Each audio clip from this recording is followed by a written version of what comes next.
Welcome to CBSE learners zone student. तो आज हम लोग पढ़ने वाले हैं क्वाड्रेटिक इक्वेशन, जो कि सीबीएसई क्लास 10 का चैप्टर 4 है। और मेरा नाम है रोशन शर्मा। चलिए शुरू करते हैं।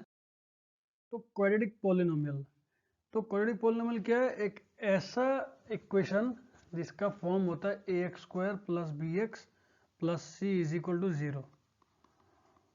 तो जिसमें कंडीशन क्या है कि ए बी सी जो है वो रियल नंबर होना चाहिए और a should not be equal to 0। क्यों?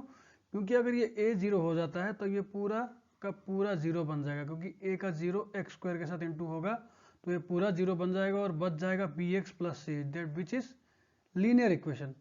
तो इसीलिए क्या है कि a should not be equal to 0। तो क्वाड्रेटिक इक्वेशन क्या है कि कभी भी हम लोग किसी क्वाड्रेटिक पॉलिनोमियल को जब पूरा पूरी सॉल्व करके इक्वेट करके कांस्टेंट नंबर में ले आएंगे, हमें एक कांस्टेंट वैल्यू मिलेगा, तो हम लोग को we get a quadratic equation. ठीक है? तो कोई भी इक्वेशन जिसका फॉर्म पूरा सॉल्व करने के बाद एक p x equal to c form में आ जाता है, मतलब कांस्टेंट एक हमको मिल जाता है। ठीक है?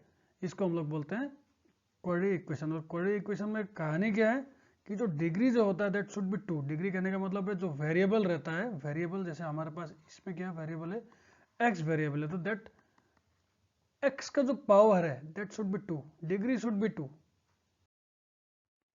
स्टैंडर्ड फॉर्म जो होता है क्वाड्रेटिक इक्वेशन का अभी अभी हमने पढ़ा, which is a x square plus b x plus c is equal to 0, जहाँ a b c real number होना चाहिए और a should not be equal to 0, जो कि हमने अभी देख लिया है। तो आइए चलिए रूट्स के बारे में बात करते हैं। Roots of a quadratic equation. तो जो वैल्यू जो होता है एक्स का, जिसमें ये पूरा क्वाड्रेटिक इक्वेशन 0 हो जाए, a x square plus b x plus c पूरा पूरी 0 हो जाए, तो एक्स का ऐसा वैल्यू जिसमें पूरा इक्वेशन 0 हो जाए, उस वैल्यू को हम लोग रूट कहते हैं, root of quadratic equation. Suppose alpha एक रूट है और अल्फा का वैल्यू बैठाने पर जब ये पूरा इक्वेशन 0 हो जाए, तब वो अल्फा का रूट कहेंगे। अगर 0 ना हो तो वो रूट नहीं कहलाएगा। इसलिए क्या कहेंगे, the value of x for which the quadratic equation become 0। तो एक क्वाड्रेटिक इक्वेशन में क्या क्या होता है, कितने किस्म के रूट हो सकते हैं, कितने टाइप के रूट हो सकते हैं, वो है या तो दो डिस्टिंक्ट रूट होगा, या तो इक्वल रूट होगा, या रूट होगा लेकिन वो रियल रूट नहीं होगा। दो डिस्टिंक्ट रूट मतलब अलग अलग रूट होगा, या दोनों इक्वल रूट होगा, या अलग अलग रूट होगा, दैट मीन्स रियल रूट नहीं होगा। तो आगे देखिए, graph of a quadratic equation. तो अगर क्वाड्रेटिक इक्वेशन का सारे रूट्स का वैल्यू निकाल के हम लोग ग्राफ में बैठाएं ना, तो वो ग्राफ को देख के हमें पता चल जाएगा कि इसका कैसा कितना आपका रूट हो सकता है, या डिस्टिंक्ट रूट होगा, रियल रूट होगा। तो देखो यहाँ पे देखेंगे x square minus 4 is equal to 0, है ना? तो इसमें क्या है कि एक्स स्क्वायर माइनस 4 के दो रूट है एक्चुअली, -2 और 2, ये इसके रूट हैं। तो जब हमने बैठाया तो ये ग्राफ ऐसा बैठा तुम्हारा। ठीक है, यहाँ पे देख सकते हो ग्राफ। तो if the graph of quadratic equation cut the x axis at two distinct point. अभी तुम लोग ये ध्यान से सुनो, अगर ग्राफ अगर दो डिस्टिंक्ट पॉइंट में काट रहा है ना, इसका मतलब ये समझ में आता है कि उसके पास रियल और डिस्टिंक्ट रूट है, क्योंकि ग्राफ दो जगह कट रहा है। ठीक है, ये वाला पॉइंट हो गया। नेक्स्ट, अगर ग्राफ पॉलिनोमियल का, ठीक है, सिर्फ एक्स एक्सिस में टच करे, ठीक है, then it has real and equal root, सिर्फ टच करके चला जाए। ठीक है, और अगर ग्राफ जो है वो टच ही ना करे, एक्स एक्सिस को कट ही ना करे और टच ही ना करे, डू नॉट टच, तब क्या होगा, उसके रियल रूट्स होंगे। तीन केस समझ गए? फिर से बता रहा हूं, अगर दो जगह में एक्स एक्सिस में कट करे तो उनके रियल और डिस्टिंक्ट रूट होंगे। अगर सिर्फ टच करके चला जाए तो उनका रियल और इक्वल रूट होगा, और अगर टच ही ना करे तो उनका no real root, they don't have any real root. उनका रियल रूट तो होगा जो कि इमेजनरी होगा, जो कि आपको 11th क्लास में समझ में आएगा, इमेजनरी नंबर्स। तो यहाँ पे डिस्कस नहीं करेंगे, बस हमको इतना ही जानना है कि they don't have real roots. अब आते हैं methods of solving quadratic equation. कितने मेथड से हम लोग सॉल्व कर सकते हैं?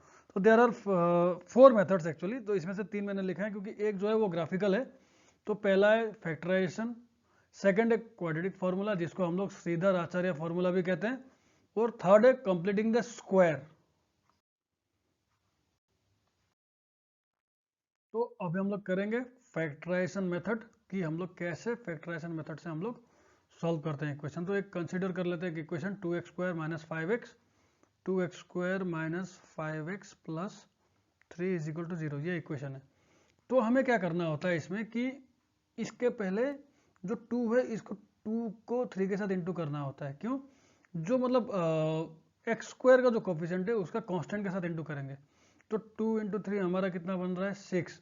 तो इस 6 का फैक्टराइजेशन करेंगे, तो फैक्टर करते तो क्या होता है 2 3 जा 6 या 5 या 6 1 जा 6 हो सकता है। तो हमें क्या चाहिए -5। तो या तो -2 -3 -5 होता है। इन देखो हमें क्या करना है, हमारे पास 3 चीज़ है पॉसिबल है। हम लोग इंटू माइनस प्लस ये 3 चीज़ यूज करके हम लोग इस बीच वाला जो मिडिल टर्म है इसको स्प्लिट कर सकते हैं। इसको हम लोग स्प्लिटिंग द मिडिल टर्म भी कहते हैं।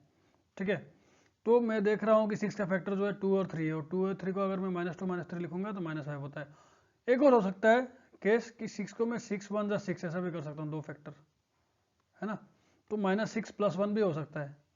ठीक है, तो कौन से केस अभी सही है मैं तुमको दिखाता हूँ यहाँ पे करके, क्योंकि दोनों केसेस समझाना जरूरी है, क्योंकि कई बच्चे यहाँ पे कंफ्यूजन खाते हैं। तो देखिए मैं सॉल्व करके दिखाता हूँ। 2x² minus 2x minus 3x, मैंने स्प्लिट कर दिया 5x को, प्लस 3 इज इक्वल टू 0। तो देखो इन दोनों में अगर मैं कॉमन निकालता तो 2x कॉमन निकलता है और बचता है x - 1। वैसे इन दोनों में अगर मैं कॉमन निकालता तो -3 कॉमन निकलता है और बचता है x - 1, है ना। तो हम लोग क्या करेंगे, एक बार जो कॉमन है उसको एक बार लिख लेंगे, और जो इधर x - 1, एक्चुअली x - 1 फिर से कॉमन निकल गया, तो बाहर बाहर जो बचा उसको एक साथ लिख लेंगे 2x - 3। ठीक है, तो क्या हो रहा है x - 1 इक्वल टू 0 एक बार और 2x - 3 इज इक्वल टू 0 एक बार। तो यहाँ से x आ जाएगा 1 और यहाँ पे 2x इज इक्वल टू 3, मतलब x is equal to 3/2। That means दो आंसर है, x इज इक्वल टू 1 और x इज इक्वल टू 3/2। तो thus x is equal to 1 and x is equal to 3/2 are the roots of the quadratic equation. अब मैं बताता हूँ कि अगर मैं -6 और 1 लेता, ये वाला केस लेता, तो क्या होता।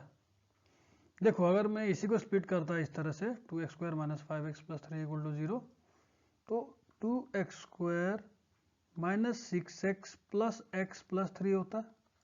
देखो 2x x माइनस 3 हो रहा है। अब यहाँ 1 कॉमन लोगे तो x - 3 पॉसिबल है नहीं है, क्योंकि x + 3 आ रहा है।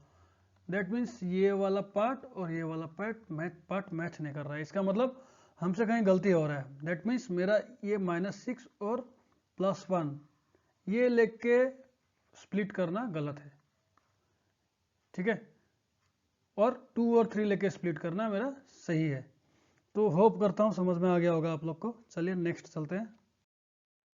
एक एग्जांपल दिया हुआ x² माइनस 3x माइनस 10, इसको हम लोग स्प्लिट करेंगे। ओके ठीक है, तो हम क्या करेंगे, x² का कोफिशिएंट तो कुछ भी नहीं है 1 है, तो 1 इंटू -10 दैट मीन्स -10 आएगा। साइन को रखते हैं हम लोग अभी, साइन का क्या काम है मैं आपको बाद में बताऊंगा, लेकिन फिलहाल मैं 10 को फैक्टराइज करता हूँ। तो 5 टू 10 होता है, मुझे कितना चाहिए -3, दैट मीन्स -5 + 2 करूँगा तो ठीक है। अब एक चीज़ याद रखना, हम लोग ना ये जो इक्वेशन है मैं इसको थोड़ा बड़ा करके यहाँ लिख रहा हूँ, कुछ समझाना है। ये वाला जो टर्म होता है इसको हम लोग सम भी बोलते हैं, सम। और ये वाला जो टर्म होता है इसको हम लोग प्रोडक्ट भी बोलते हैं। हम लोग बाद में समझेंगे ये सम और प्रोडक्ट, फिलहाल ये समझो। तो कभी भी अगर ये साइन वाला केस आ गया ना, एक्चुअली बहुत सारे बच्चे क्या करते हैं, एक्स यहाँ पे x² के आगे 1 है, 1 और 10 इंटू करते हैं और 10 लिखते हैं, उसके बाद उसको करते हैं। तो वो भी सही है, लेकिन क्या होता है कि एग्जैक्ट अगर आपको गलती नहीं हो ये जानना है तो हम लोग क्या करेंगे, मैं सम तो चेक कर ले रहा हूँ, 5 -5 + 2 इज इक्वल टू -3 हो रहा है, ये तो सही आ रहा है। मैं एक बार प्रोडक्ट भी चेक कर लूंगा, कैसे, -5 × 2 इक्वल टू -10, दैट मीन्स मेरा प्रोडक्ट भी एकदम साइन के साथ सही आ रहा है, -10 आ रहा है। देखिए -3 -10 दोनों आ रहा है, दैट मीन्स मेरे पास गलती होने का कोई चांस ही नहीं है। मैंने 5 और 2 जो लिया वो एकदम सही लिया है। ठीक है, तो x² माइनस और साइन भी एकदम मैंने सही लिया है, -5x + 2x - 10। तो क्या होगा, एक बार कॉमन ले लेंगे इन दोनों में, x - 5, एक बार कॉमन ले लेंगे इन दोनों में, मतलब प्लस 2x - 5। तो क्या होगा, एक बार कॉमन वाला बाहर और एक बार अनकॉमन वाला बाहर। तो क्या हो जाएगा, x - 5 = 0 और x + 2 भी इक्वल टू 0। सॉल्व करना है ना, हमने इक्वल टू 0 देना है सब में, ठीक है, मैंने दिया नहीं था। तो क्या हो जाएगा, एक बार x इक्वल टू 5 और एक बार x इक्वल टू -2, है ना। अच्छा बच्चों लोग, ये वाला जो है, इस वाला को आप लोग करेंगे होमवर्क, आप लोग इसका कमेंट में आंसर बताएंगे ज़रूर, ठीक है, कमेंट बॉक्स में इसका आंसर ज़रूर बताएंगे, ये इस एग्जाम्पल का, ठीक है। चलिए अब हम लोग पढ़ते हैं दूसरा method, solving a quadratic equation by completing the square method. ये दूसरा मेथड है इक्वेशन को सॉल्व करने का, ठीक है। और एक्चुअली इस मेथड में हम लोग क्या करते हैं, एक्चुअली लेफ्ट साइड और राइट साइड में पूरा स्क्वायर बना देते हैं इक्वेशन को, जो जनरल फॉर्म होता है उसको हम लोग स्क्वायर बना देते हैं। जैसे कि यहाँ देखो मैंने ये किया हुआ है, ठीक है, नेक्स्ट क्वेश्चन में खुद करके दिखाऊंगा। यहाँ देखो एक इक्वेशन कंसिडर कर लो, 2x² - 8x - 10, है ना। तो ये इसको स्टैंडर्ड फॉर्म में लाएंगे तो क्या करेंगे, 2x² - 8x, ये 10 को इधर ले आएंगे तो -10 हो जाएगा, राइट, इक्वल टू 0 हो जाएगा। तो यही स्टैंडर्ड फॉर्म है, मैंने लिखा जो। अब क्या करेंगे कि ना x² का कोफिशिएंट ना हो मेरे पास, x² का कोफिशिएंट 1 बन जाए, तो इसके लिए मैं क्या करूँगा, पूरा इक्वेशन को 2 से डिवाइड कर दूंगा। तो जब सबको 2 से डिवाइड करूँगा, है ना, तो क्या हो जाएगा, क्या बच जाएगा, x² - 2 से 4, 2 से 8 कटेगा तो 4x, 2 से 10 कटेगा तो 5 इक्वल टू 0, यही बचा हुआ है ना। अब क्या होगा, इस इक्वेशन में मैं क्या करूँगा, जो ये बीच वाला जो टर्म है, ठीक है, जो x का कोफिशिएंट है, x का कोफिशिएंट का हाफ करूंगा तो कितना हो जाएगा, 2। तो इस 2 का स्क्वायर करने के बाद जो भी आएगा उसको मैं दोनों तरफ ऐड करूंगा, ठीक है। तो 2 का स्क्वायर कितना हो रहा है, 4, तो मैं दोनों तरफ 4 को ऐड करूंगा। देखो कैसे, x² - 4x था, ठीक है, इधर एक 4 ऐड कर दिया, और पहले से एक 5 भी था -5, ये मैंने ऐड किया हुआ है, ठीक है, ये वाला, और इधर पे 0 है, इधर पे भी प्लस, और इधर पे भी मैंने क्या किया, +4 ऐड कर दिया, दोनों तरफ मैंने 4 ऐड कर देना है, ठीक है। अब देखो यहाँ से लेके यहाँ तक जो है इतना मेरा स्क्वायर बन रहा है, a - b होल स्क्वायर बन रहा है, दैट मीन्स x - 2 का होल स्क्वायर बन रहा है, और यहाँ -5 तो बचा हुआ ही था पहले से 4। अब ये -5 को वहाँ ले जाएंगे तो x - 2 का होल स्क्वायर इक्वल टू 4 + 5, पहले से मैंने सॉल्व किया हुआ है, फिर भी मैं करके दिखा रहा हूँ, ठीक है। x - 2 स्क्वायर इक्वल टू कितना, 9 हो रहा है, 9 मतलब 3 का स्क्वायर, है ना, ठीक है। अच्छा ये स्क्वायर वहाँ चला जाएगा तो क्या हो जाएगा, x - 2 equal to √9, that is ±√9। तो x - 2 क्या आ जाएगा, एक बार +3 एक -3, है ना, x - 2 इक्वल टू एक बार +3 एक बार -3, तो वही यहाँ पे मेरा आ रखा है, देखिए, ठीक है। तो इसको अगर हम लोग सॉल्व कर लेंगे तो क्या आएगा, एक बार x1 आएगा, एक बार x5 आएगा, ठीक है। देखो एक बार x - 2, देखो इसको मैं इरेज करके, थोड़ा सा मैं इरेज नहीं करूँगा, मैं दायां तरफ पर लेता हूँ, देखो, चलो इतना तो आप लोग कर लोगे, 10th क्लास में पहुँच गए हो, है ना। तो एक बार x - 2 +3 करोगे, एक बार x - 2 इक्वल टू -3 करोगे, तो आपका x का दो आंसर आ जाएगा, -1 और 5, है ना। और एक करता हूँ मैं पीछे, इसको भी हम लोग क्या करेंगे, bye completing the square method करेंगे, बाय कंप्लीटिंग द स्क्वायर क्या करेंगे, देखिए ये तो पहले से स्टैंडर्ड फॉर्म में x, मेरे को वो डिवाइड सिवाइड वाला झमेला नहीं है कुछ भी, ठीक है। तो x² - 3x - 10 इक्वल टू 0, है ना। तो मेरा x² का कोफिशिएंट तो पहले से 1 है, तो मेरे को पहले जो मैंने किया था उतना 2 स्टेप मेरे को करना भी नहीं पड़ेगा, सीधा मेरे को देखना है कि मिडिल वाला जो -3 है, इसका हाफ कितना है, -3/2, -3/2 का जो भी स्क्वायर होगा उसको मैं ऐड कर दूंगा दोनों तरफ, तो माइनस का स्क्वायर प्लस 3 का स्क्वायर 9, 2 का स्क्वायर 4, 9/4 में दोनों तरफ ऐड करूंगा, जैसे x² -3x हो गया, इधर मैं एक बार +9/4 करूंगा। अच्छा पहले से -10 है, ये लिख लेता हूँ, ये 3x के बाद ही लिखना, ठीक है, ताकि मैं स्क्वायर बना सकूँ, और 0 + 9/4 तो 9/4 ही हो जाएगा। तो अब ये तीनों को लेके मेरा x तुम्हारा बन रहा है कितना, कुछ 3/2 का स्क्वायर बन रहा है। तो ये a - b होल स्क्वायर का फॉर्मूला आ रहा है, x - 3/2 का होल स्क्वायर फॉर्मूला है। तुम लोग सॉल्व करके देख लेना एक रफ में, देखो x - 3/2 का होल स्क्वायर तुम सॉल्व करो, तुमको देखो यही मिलेगा, इतना ही मिलेगा तुमको, इतना ही मिलेगा, जितना मैं तुमको कवर कर रहा हूँ इतना ही मिलेगा। देखिए x² - 2 इंटू x इंटू 3/2, ये 2 कट गया, प्लस 3 का स्क्वायर 9, 2 का स्क्वायर 4, देखो x² - 3x + 9/4, यही आ रहा है ना, देखिए। तो कोई घबराने का नहीं है, जो मैं कर रहा हूँ एकदम बढ़िया है, यही तरीका अपनाना, बस याद रखना है कि बीच वाला जो मिडिल वाला टर्म है इसका हाफ करके स्क्वायर कर देना और उसको दोनों तरफ ऐड कर देना है। तो यहाँ पे मैंने कर दिया, यहाँ -10 पहले से ही था और ये आपका 9/4 पहले से है। तो अब क्या करूँगा, x - 3/2 स्क्वायर इक्वल टू -10 था पहले से ही है ना, 9/4 + 10 हो जाएगा। x - 3/2 whole square equal to 9 + 40/4 है ना। चलिए थोड़ा सा मेरे को मिटाना पड़ेगा ये वाला जगह, आपने समझ ही लिया है, पॉज करके आप लिख लीजिएगा नहीं तो, है ना। मिटा दे रहा हूँ मैं। चलिए इतना काफ़ी है मेरे लिए लिखने के लिए।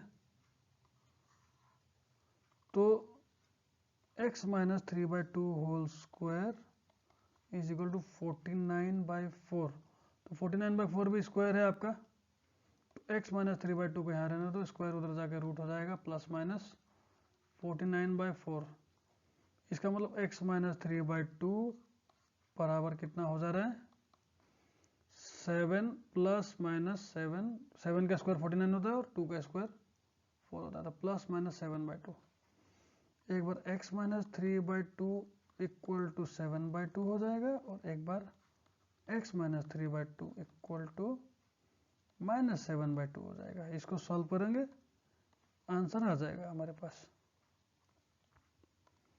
तो x इज इक्वल टू 7/2 + 3/2,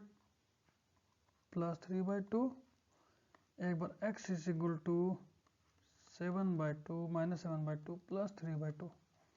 तो देखो x is equal to 7 + 3 10/2, x is equal to -4/2। इसका मतलब क्या, x क्या क्या आया, x एक आया 5 और एक बार x आ रहा है कितना, -2।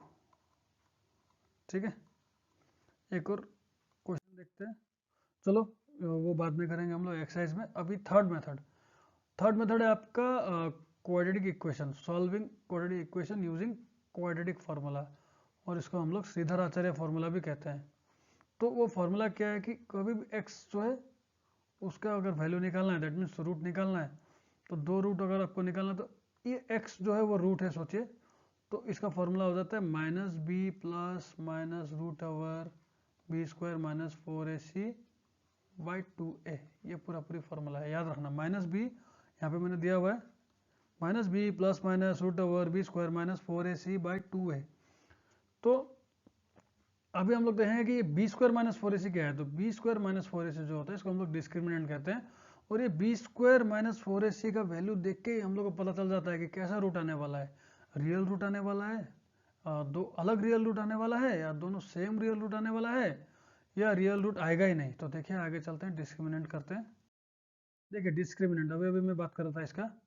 तो कोई भी क्वाड्रेटिक इक्वेशन जो होता है ax² + bx + c = 0, ऐसे एक्सप्रेशन में हम लोग b² - 4ac को डिस्क्रिमिनेंट कहते हैं, और इसको d से डिनोट करते हैं हम लोग। तो डिस्क्रिमिनेंट देख के हमको पता चल जाता है, देखिए d मतलब डिस्क्रिमिनेंट, अगर d 0 से ज़्यादा है तो हमें क्या मिलेगा, 2 डिस्टिंक्ट रियल रूट मिलेगा। अगर d = 0 है तो हमें क्या मिलेगा, 2 इक्वल रियल रूट्स मिलेगा। और अगर d < 0 है तो हमें क्या मिलेगा, the equation has no real roots. ठीक है, एक एग्जांपल है यहाँ पे, इसमें डिस्क्रिमिनेंट निकालना हम देखते हैं कैसे निकालेंगे। अच्छा, इसको श्रीधर आचार्य से करना है तो हम लोग क्या करते हैं, पहले डिस्क्रिमिनेंट निकाल के भी कर सकते हैं या बिना निकाले भी कर सकते हैं। अगर डिस्क्रिमिनेंट निकालना तो ऐसा करेंगे, d = b² - 4ac। तो b कितना है, -3² - 4 × a का जगह 1, c का जगह -10, 3 का स्क्वायर हो गया 9, माइनस का square plus, minus minus plus, 4 10 जा 40, कितना हो जा रहा है 49।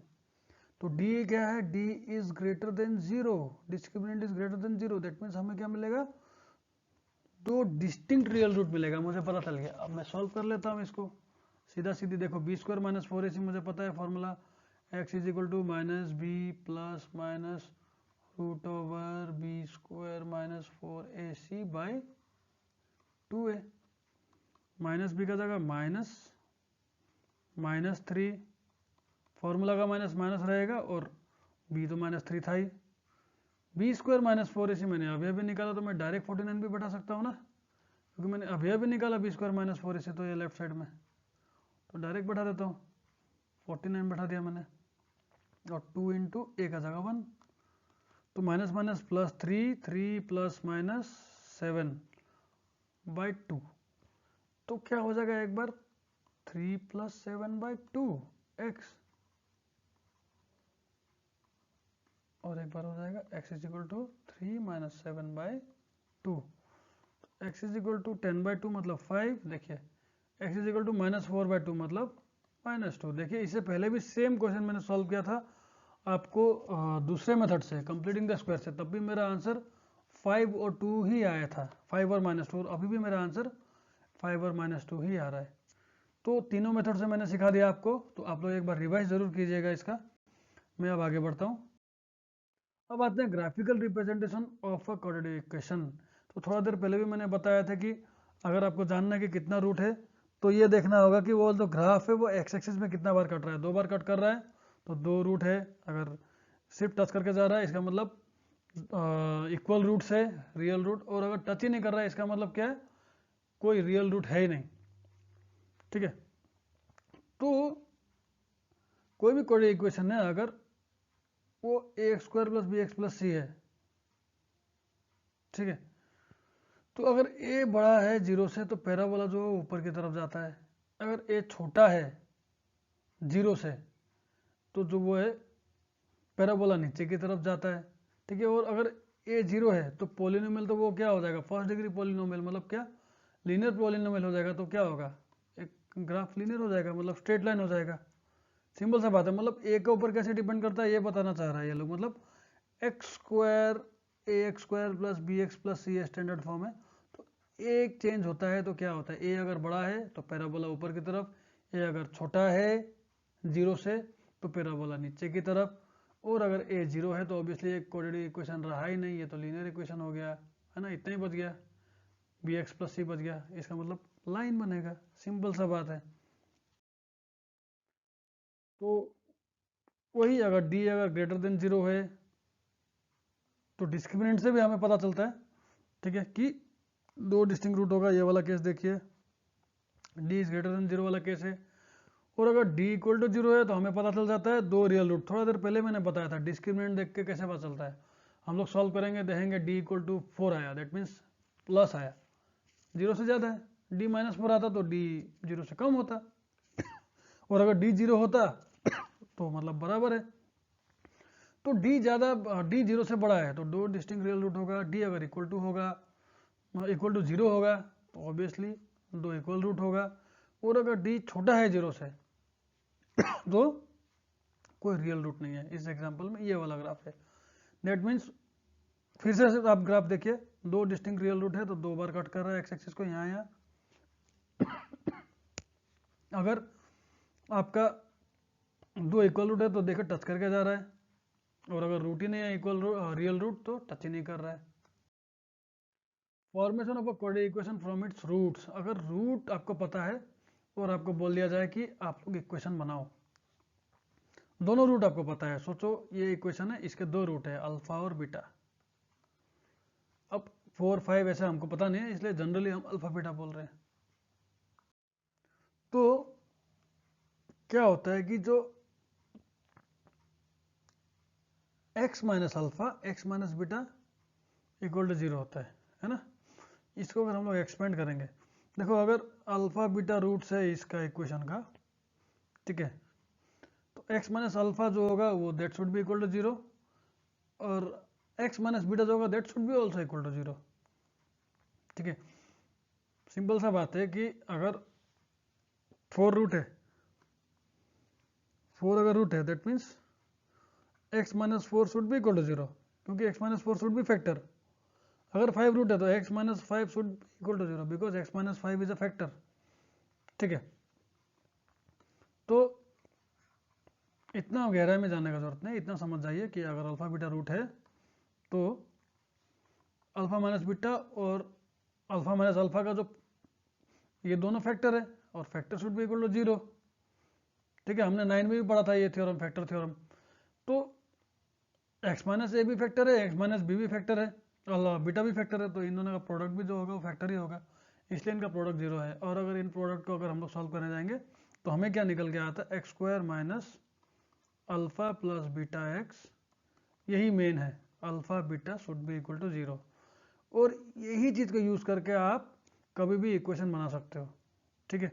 सपोज मेरे को बोला गया है कि आपके पास 2 रूट्स मौजूद है, अभी मैं आपको दिखाता हूँ, मैंने यही क्वेश्चन आपको करा के आया थोड़ा देर पहले, उसी को मैं लेता हूँ। सोचो मेरे पास बोला x इक्वल टू 5 और x इक्वल टू -2, ये 2 रूट आपका अवेलेबल है। अब इक्वेशन बनाइए, तो कैसे बनाऊंगा, एक्स स्क्वायर माइनस अल्फा का जगह 5, बीटा का जगह -2,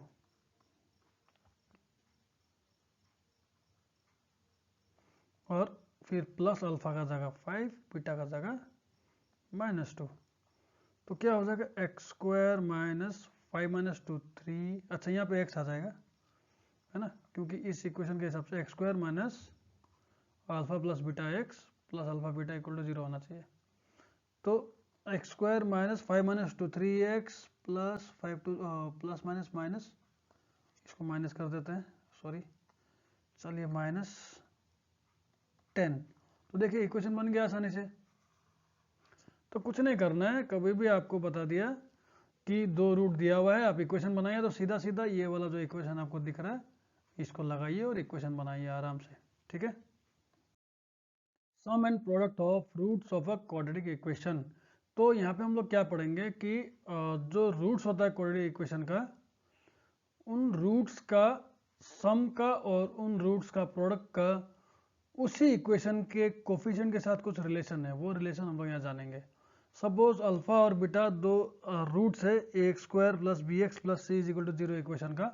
तो अल्फा प्लस बीटा जो होगा that is equal to -b/a। -b/a कहने का मतलब है negative of coefficient of x by coefficient of x square, ठीक है। और वहीं अगर हम लोग दो जो रूट होते हैं, इसी इक्वेशन के जो 2 रूट्स होते हैं, 2 सॉल्यूशन होते हैं जो, उसका अगर हम लोग प्रोडक्ट करेंगे तो ये पाएंगे कि इनका जो कोफिशिएंट के साथ रिलेशन है वो है constant term by coefficient of x square, मतलब c/a। क्या लिखेंगे, कांस्टेंट टर्म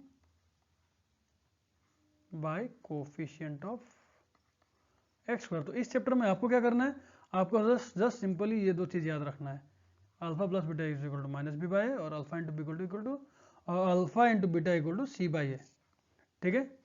तो नेक्स्ट वीडियो में मिलूंगा आपको 4.1 के साथ, तब तक के लिए बाय बाय।